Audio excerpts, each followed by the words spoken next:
China का role है वो क्या हो सकता है। इसके साथ साथ गुज़िश्ता रोज़ की अगर हम बात करें, जो ट्रंप का बयान था वो भी बड़ा मायने खेज था, जो वो कहते हैं कि ईरान की फ़िज़ाओं पे हमारा मुकम्मल कंट्रोल है, हमें मालूम है कब कहाँ क्या और कौन कर रहा है। लेकिन ये भी उन्होंने माना कि इस वक्त ईरान के पास बड़े ज़बरदस्त हथियार हैं, फिर भी अमरीका और इसराइल से कम है।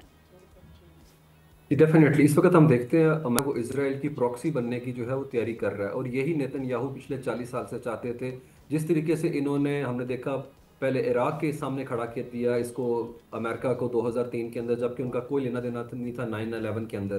तो इसी तरीके से वो कोशिश कर रहे हैं कि किसी तरीके से घसीटा जाए अमेरिका को। लेकिन डोनाल्ड ट्रंप नो डाउट बड़े कनिंग आदमी हैं, और जो उनकी फैन बेस है अमेरिका में, वो भी उन्हें कह रही है कि ये स्ट्रेटेजिक गलती ना कीजिएगा, क्योंकि ये जंग के असरात जो हैं वो जगह ही नहीं ना होगी सिर्फ इस तरफ। दूर तक फैलेंगे रीजन के अंदर, बल्कि 40 से 50 हज़ार जो ट्रूप्स डिप्लॉय हैं उनकी जिंदगियां खतरे में पड़ सकती हैं। और जो इनके स्ट्रेटेजिक इंटरेस्ट हैं, तकरीबन 18 के करीब वहाँ की मिलिट्री बेसिस हैं, जिसमें से 10 परमानेंट हैं, उनके खिलाफ जो है महाज नया खड़ा हो सकता है। इसमें कोई शक नहीं। 6 दिन गुजर चुके हैं और आज पिछले गुज़िश्ता 24 घंटे में 9 दफ़ा हमला किया और बड़ी कारी ज़रब लगाई है ईरान की। अगर हम बात करें, खैबर मिसाइल जो है उसको भी फायर किया, और आज सुपरसोनिक अल्फतह मिसाइल जो है वो हमने देखा वहां पे गिरता हुआ और चीरता हुआ उनके आयरन डूम को वहां के ऊपर। तो इसलिए इसराइल जो है वो भी बहुत ज़्यादा इस वक्त सिचुएशन के अंदर जो है मुश्किल में आए हुए हैं, और वहाँ के जो लोग हैं वो, उनकी सेंसिटिविटी जो है इस हवाले से बहुत ज़्यादा होगी हुई। हम देखते हैं तकरीबन 150 घंटे से ज़्यादा हो गया कि वो बंकर के अंदर है, और निज़ाम ज़िंदगी मुकम्मल मफलूज हो चुका है। और एक ऐसा मुल्क,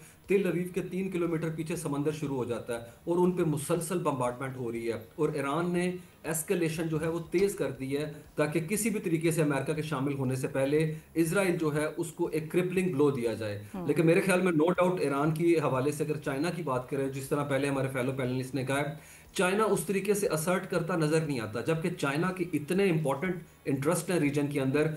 उन्होंने 2021 में $400 बिलियन की डील की यहाँ के ऊपर, क्योंकि उनकी एनर्जी की सिक्योरिटी डिपेंडेंट है ईरान के ऊपर, और BRI प्रोजेक्ट के हवाले से भी ईरान बहुत इंपॉर्टेंट है। तो मेरे ख्याल में सिग्निफिकेंट मैयर लेने की जरूरत है उनको। रशिया दूसरे एंड के ऊपर मुश्किल में इसलिए है क्योंकि उन्होंने पहले से कर फ्रंट खोल रखा है, महाज खोल रखा है, जबकि आज से 8 साल पहले 2018 में उन्होंने सीरिया के अंदर S-300 ना सिर्फ मिसाइल भेजे थे, बल्कि अपने वहाँ पे तैयारे डिप्लॉय कर दिए थे, क्योंकि उनकी मिलिट्री बेस भी है। लेकिन यहाँ पे हम देखते हैं कि अभी तक उस तरीके से तो नो डाउट कोई स्टेटमेंट क्रेमलिन की नहीं आई, लेकिन वो अभी डिप्लोमेटिक एफर्ट अपने तौर पे कर रहे हैं। लेकिन अभी 1 घंटे पहले राइटर्स क्लेम कर रहा है कि उनके नायब वजीर खारजा ने अमेरिका को वार्न किया है कि अब किसी सूरत में मिलिट्री असिस्टेंस ना दीजिएगा इसराइल को। तो मेरे ख्याल में आने वाले दिनों में चीज़ें ज़्यादा मैच्योर होंगी, लेकिन मेरा ख्याल है डोनाल्ड ट्रंप इतनी मिस कैलकुलेशन अभी नहीं करेंगे। वो अभी वेट एंड सी की पॉलिसी के ऊपर है, क्योंकि ये जो हथियारों की बात हो रही है,